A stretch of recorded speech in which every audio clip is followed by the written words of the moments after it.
And in today's video, I'm going to show you 5 steps to improve your blues soloing. If you want a copy of this backing track that I created, just email me at info@jerrycherry and I'll shoot it right over to you. So here it is.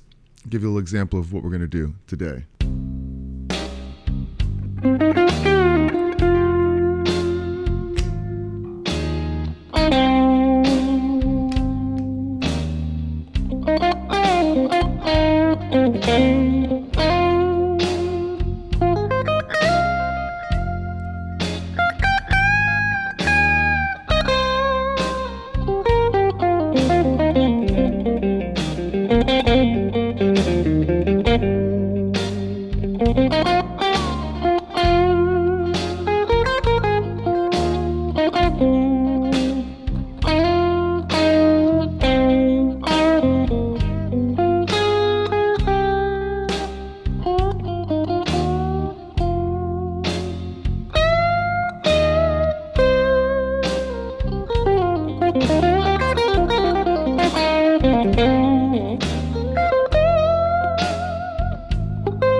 Hopefully you're enjoying that. If you are so far, hit that like button, ring the bell for notifications, subscribe to the channel, give you a round of applause.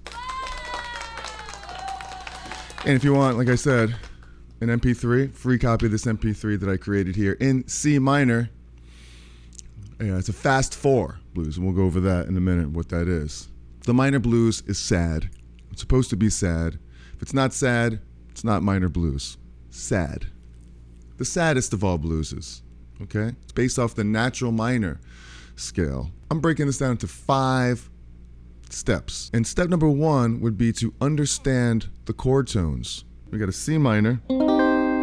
Just take that. It's based off triads. And if you have any questions about this stuff so far, let me know. Get right to it.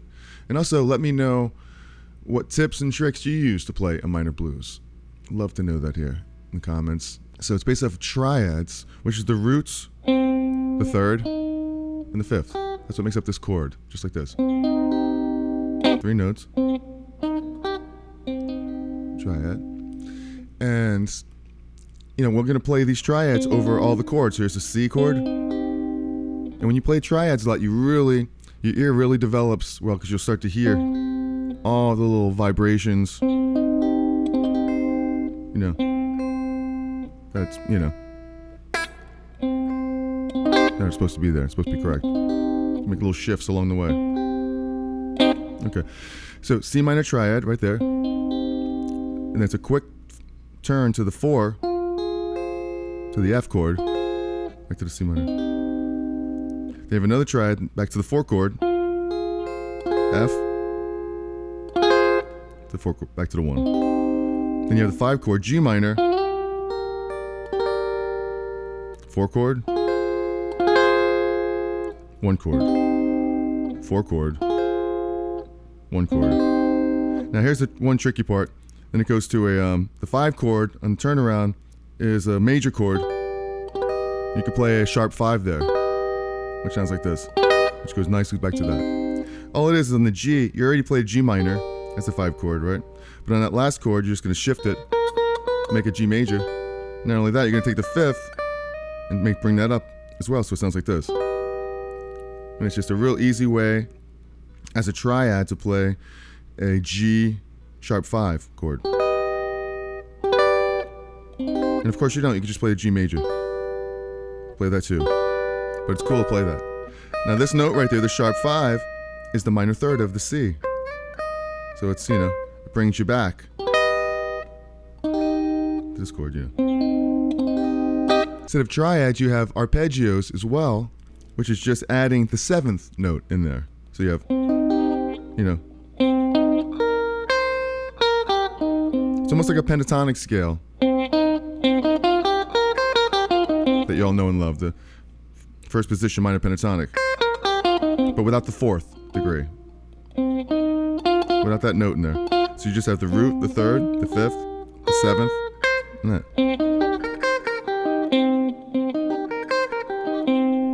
You don't have to play it in a shredding type of, Yngwie Malmsteen arpeggio way. When you think of arpeggios, just think of it as playing the notes one after another of the chord. Instead of playing a full chord like a minor chord, like a C minor chord like that, you're playing the chords in succession. Like this. 1, 3, 5, 7, 1. Or 1, 3, 5, 7.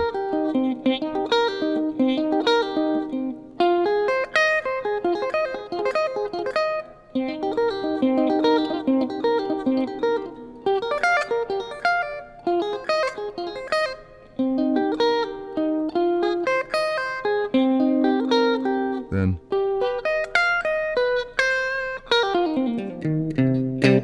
it's like that. Then you have the minor pentatonic scale, which is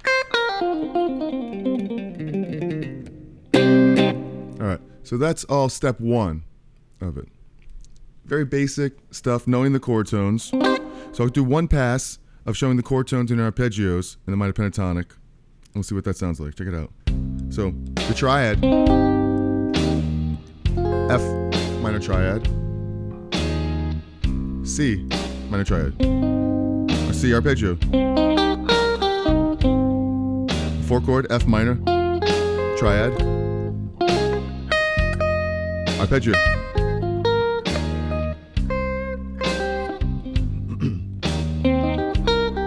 Arpeggio. The five chord, G minor, triad, 7. The F, four chord, triad, 7 chord, 1. Five. Or just play the pentatonic scale.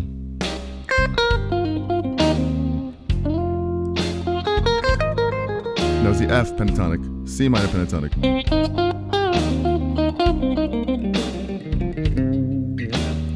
Do the F. You can still play C minor pentatonic.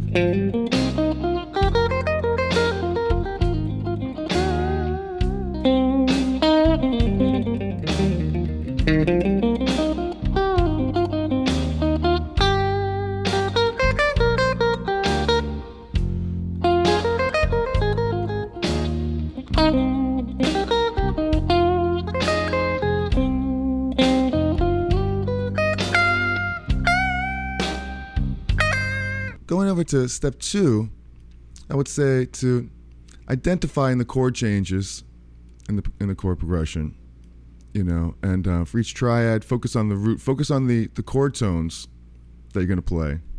That's kind of like part of the same thing as part of step 1 as well. But really look at these triads here and these arpeggios, and just notice, even in this one simple area where you are, you have the root, the third, the fifth, and an arpeggio of the 7th. Back to the top, to the root. Now it's going to go to a fast 4. It could be like a 1, 2, 3, 4, then the 5, over to the 4 chord, 5th bar, then to the 4. But a fast 4 means just after the first bar, it goes to the 4 chord, which this backing track does. 1, 4 chord. So it gets right to it. No messing around. We're getting right to it. So when I'm playing this first chord and I'm soloing and I'm picking out one of these notes, or the pentatonic scale, which you know and love. Pentatonic. I'm thinking, well, the next chord's coming up soon. It's going to be this one, the four chord. Breaking these down into different string sets here. Here's the triad, the root of the 4 chord, the third, and the 5th right there. Well, I think, I'm going to have to land on one of those notes, or the 7th right here. I'm thinking about that. While I'm playing the C, I know it's coming up, so I have to land on one of these into this chord, or or it's going to sound bad. I'm going to land on or here, or here. Not all of them sound as great. Depends on the phrasing you have going into the note. Or there, or into here, or into this F position, pentatonic position, which you could play too, that you're familiar with. Right? So I'm thinking, okay, if I'm doing something like, check out the beginning of this.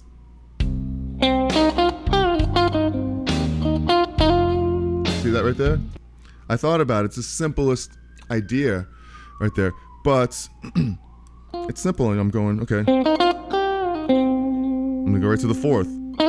Because I know right from here up, that interval, that's the shape of a fourth. So it's a root to the fourth. Now I'm in F, and I could play all the triad notes of that. Or I could play the triad, the arpeggio. Or I could play a pentatonic. I could play the F minor pentatonic, which is this cool shape. It's a position 4. It's just like this.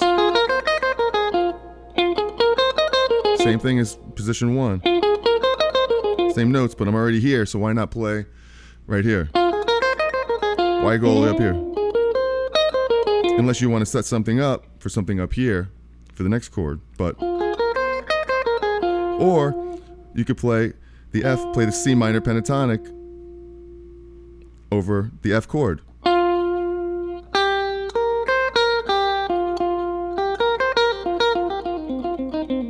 You know? Just gives you a different feel of notes. If you play the C minor pentatonic here, over the F chord, you have the second degree. See what I'm saying? You have the fourth. So it would be like a little different. As opposed to the third, you have no third. Minor third, you have the second. So it would sound like this if I played C minor pentatonic over that.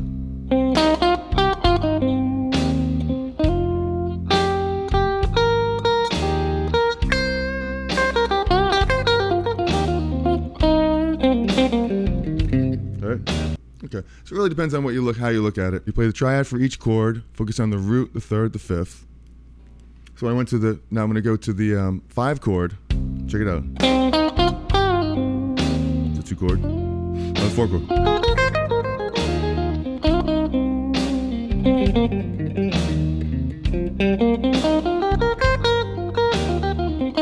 4 chord triad. The 7th. Back to the C. The 5th, 3rd, the root. Here's the 5th, 4th, and the root. 4 chord. And here's the sharp 5. The 3rd step, targeting the chord tones, which we're doing already. Playing arpeggios. And moving smoothly, highlighting the chord changes in there, and it's, you really want to emphasize the chord tones and just really kind of blend smoothly through these tones like this.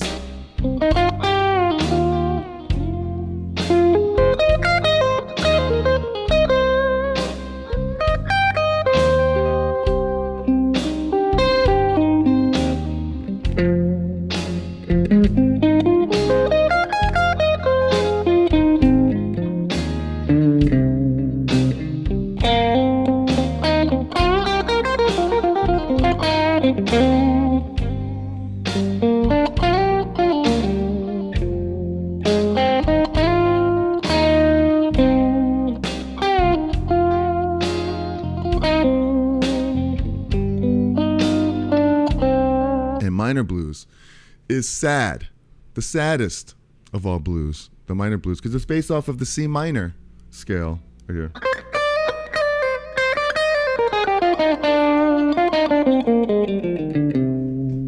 It's not a Dorian riff, so you're not going to play.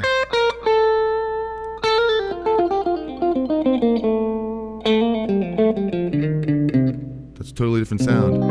It's more of a sound like like this. We're looking for a sound that's more of a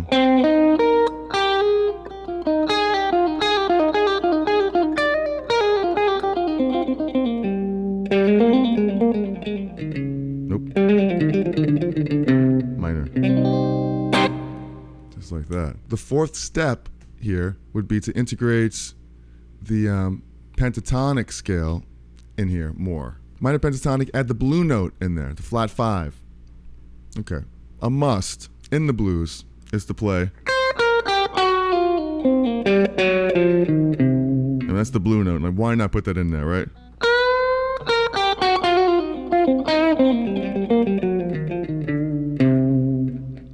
You know, it's such a cool effect. Check it out, leave it in there. Even over the F chord, right? I mean, that's pretty wild right there, playing the blues. So if it's flat 5 of the C,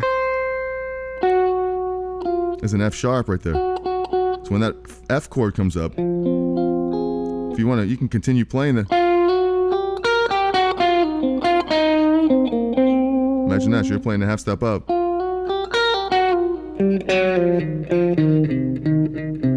Just like that.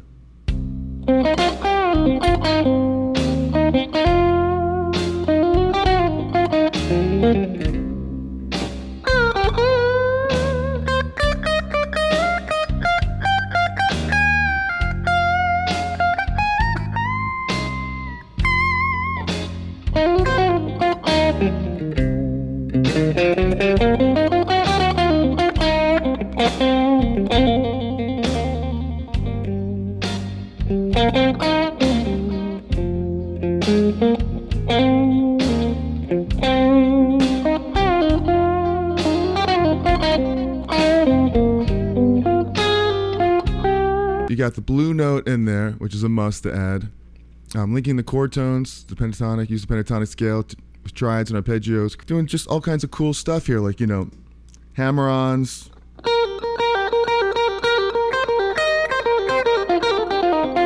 Pull-offs. All kinds of techniques, you know, alternate picking.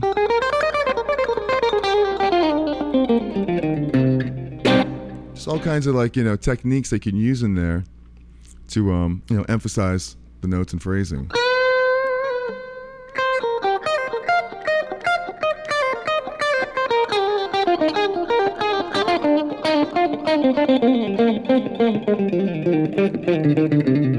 Step 5, which would be just to improvise, just to get all that stuff under your fingers, you know, the triads, the arpeggios, the pentatonic scales, the blues notes in there, just mix and match it all, you know, just a big brew, so to speak, or a stew of all of those techniques.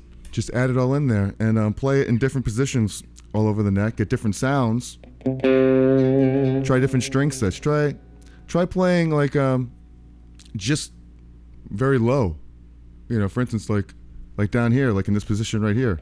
Find the triad, minor triad, C. Try right there. Where's the closest F minor? Right here.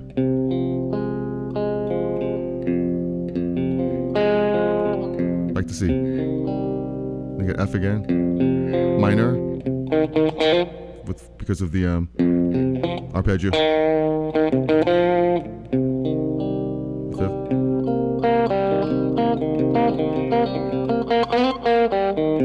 And the G. Here's the G minor.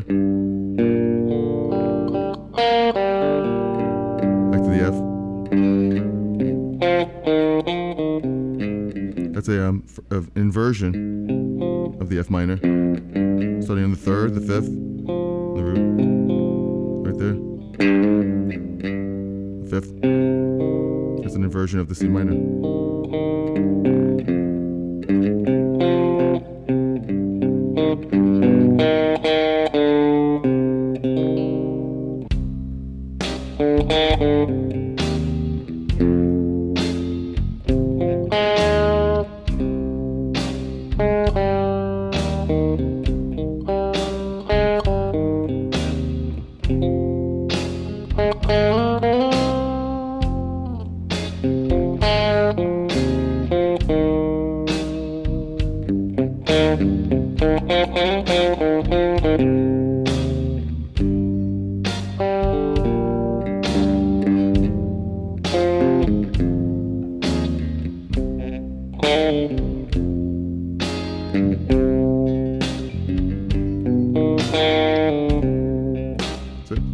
in that lower area right there.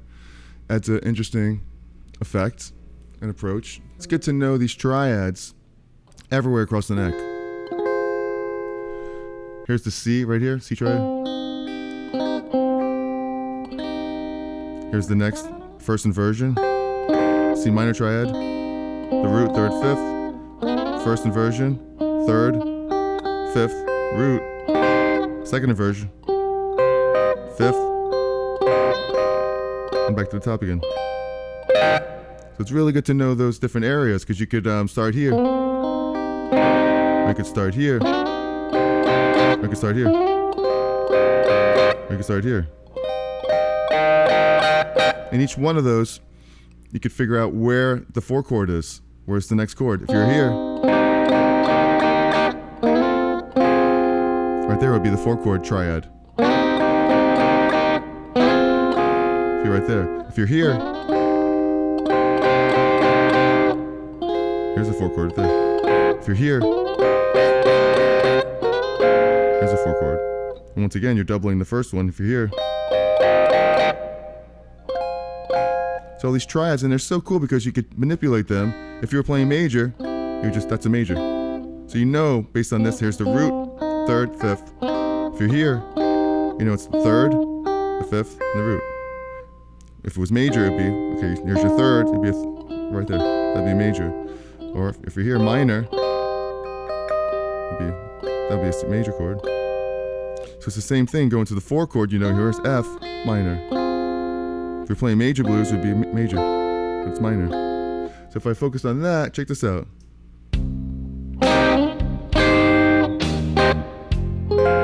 I know it's right there, the F minor triad. C minor.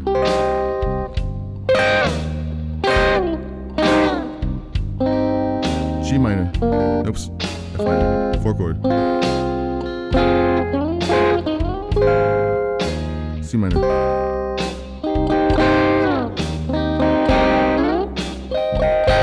G minor, F minor, C minor, F minor, C minor, G5, sharp 5. It's almost as easy as, well, if you know where one note is, you'll know where the triad and the arpeggio and the pentatonic scale is. So it's a whole thing of like, look, if here's a C, F, C, then you can choose from there, what do you want to put? C, F, 4 chord, F here, F, F, F, F, C, C, like wherever I look, you'll find the C, G, G, G, G, G, F, F, F, C, F, C, G, C. Now it's a matter of if you find the F. Here's the third, F, the C. You know what the third is. It's a minor third away. C, minor third away. Then F, F, here's the minor third away. Here's F, minor third away. F, C, C, C. Now the G chord, here's a G, minor third. F, F, F. This sounds ridiculous, but just pointing to get point. F, G, nope, G, G major. Now where's the fifths? C, fifth, the F, fifth, F, C, fifth, C. The F chord is an F, fifth.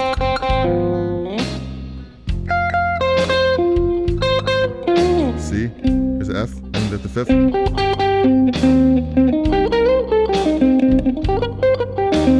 C, or G, 5, 4, here's a fifth.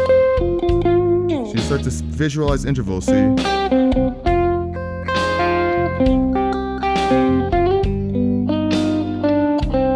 Get the idea, and that was kind of silly sounding, But it just shows that if you know where the root note is everywhere, then you could build any particular scale off of the root note.